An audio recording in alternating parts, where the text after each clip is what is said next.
Hey everybody, welcome back to another Fallout 76 Developer Deep Dive. I'm your host, Haley, and brand manager for Fallout 76, and this week we're sitting down with a few members from our development team to bring you all the information you need to know for our next content update, Atlantic City, America's Playground. In the first half of the Atlantic City adventure, players explored the faded glitz and glam of the boardwalk, rolled the dice at the casino, and mowed down the overgrown threat.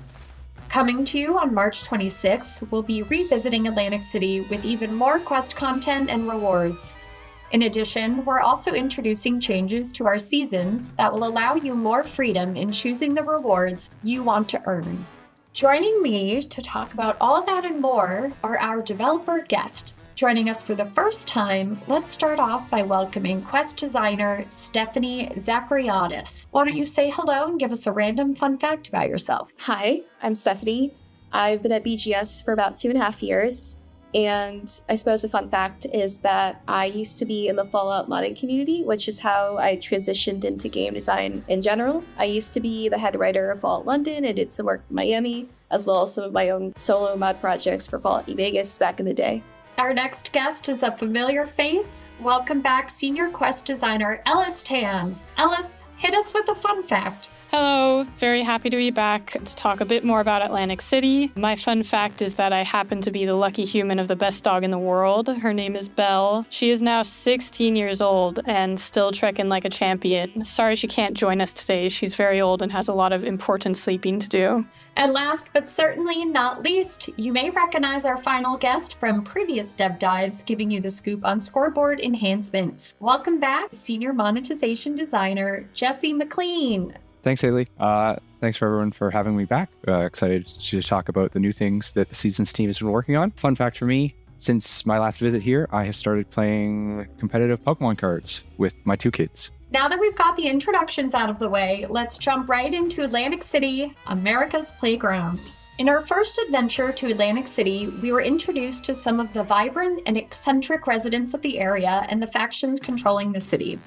Stephanie, can you tell us a little bit about some of the characters and conflicts that we'll encounter in Atlantic City this time around? Sure. So there's going to be some continuation of what we've seen in part 1. So we got to mostly see the Mafia, otherwise known as the Family, and the Showman on the Boardwalk. Those dynamics are definitely going to continue into part 2. But there's also a third faction that we didn't get to see a whole lot of in the first installment of Atlantic City, which is the municipal government, often shortened to the Munis. They're basically the Good Samaritans of Atlantic City. They're the faction that essentially keeps the lights on. They make sure everyone's safe and healthy and fed, and also they control the overground threat in the sense that they keep them out of the city. Although unfortunately the Munis' main operating district, which is the flooded city center, is pretty much the primary location which overgrown tend to spill into, given its proximity to the Pine Barrens. In terms of new characters that we're going to see, there's going to be some familiar faces. Some people may remember Buttercup as the main antagonist and boss fight of Tax Evasion, and we mostly got to see him in his power armor and not in his full aggressive glory. Furthermore, we have Mayor Tim, who is mentioned quite a bit in our previous installment, but now you finally get to see him, talk to him, and do a bit of work for him. It's always great to have friends in high places like Mayor Tim.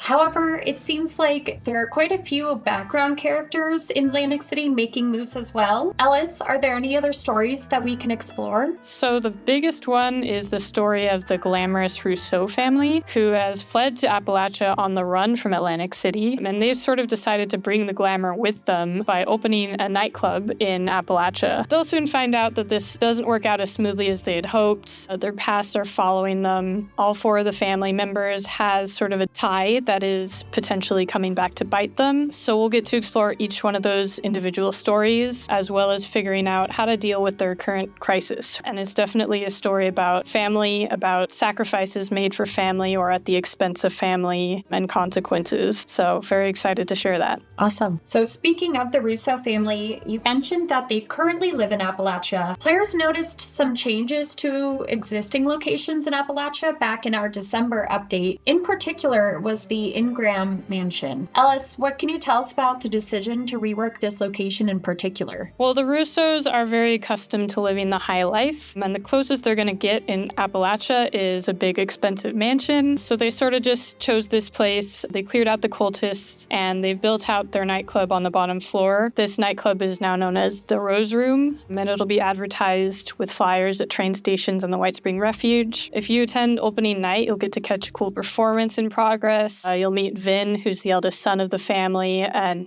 he has his hands really, really full. Well, it sounds like the Russos can't quite leave their past in Atlantic City behind. Will players have other opportunities to learn more about the family in this update? We have 4 main quests, including the one I just described. And during this quest line, you get to assist the Russos with their current crisis, which is the addiction of the youngest daughter, Abby. And she's found herself under the affliction of a dangerous chem known as Devil's Blood. And so we need to return to Atlantic City to find help for Abby. And in doing so, we slowly unravel a lot of family secrets.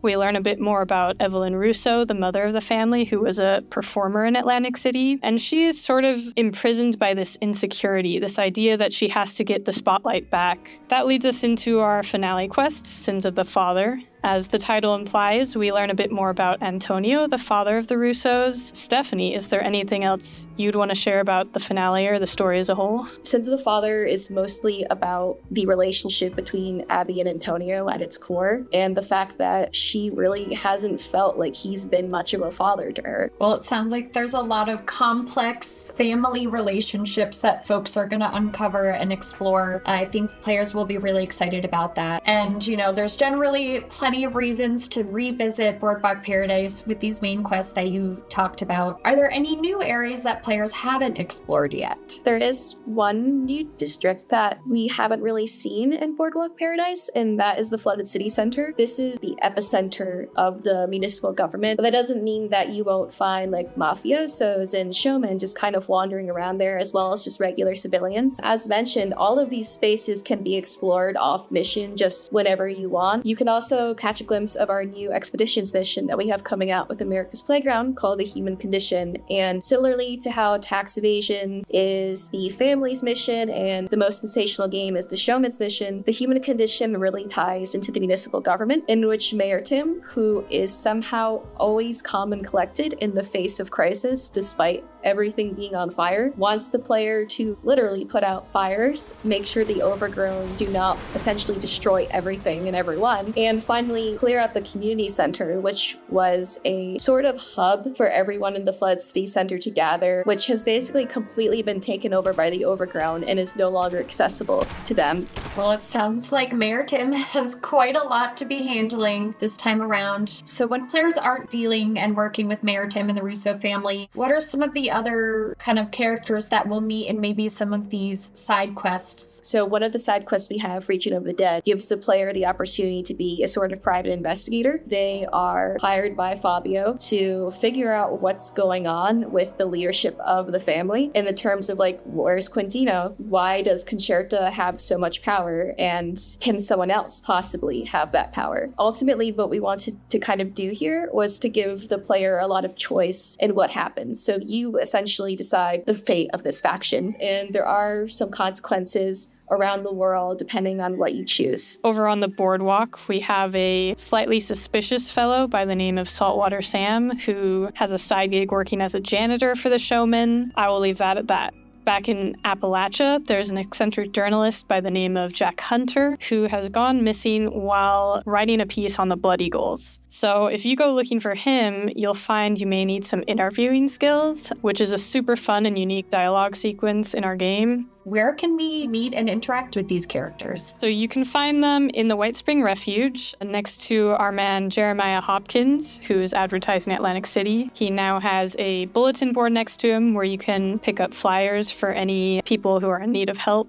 I think players are going to be really excited to see some of these Mafia storylines play out. They might remind folks of some certain award-winning films. But what kinds of new rewards can players expect to earn as they go through and complete these stories? If you complete all of the main quest, you will get the pieces of our brand new Civil Engineering armor set, which grants a combat bonus when you have all the pieces equipped. Mods for the new armor set can be earned by completing any of the 3 Atlantic City expeditions, or they can be purchased for stamps at Giuseppe's Curios. We also have a variety of new camp items and outfits. I'd say as you're going through Atlantic City, keep an eye out for any fashion that you like, because there's a pretty good chance that you might be able to earn it as a quest reward and take it home yourself. Thank you both for giving us a look at what we can expect in America's Playground. Stephanie, I believe you had a story or two that you wanted to share with us. There's a variety of different characters you could write in the Fallout universe, given that some stick to a more serious, dramatic tone. There's also some other favorites like Billy Belt Buckles and Buttercup, whose names had a rather unusual origin. It's often easier for me to work from a name and then create the character from that name. I had asked a few people like, hey, does anyone have a name for a mobster? And the lead QD, Josh Moretto, had replied and was like, what about Billy Belt Buckles?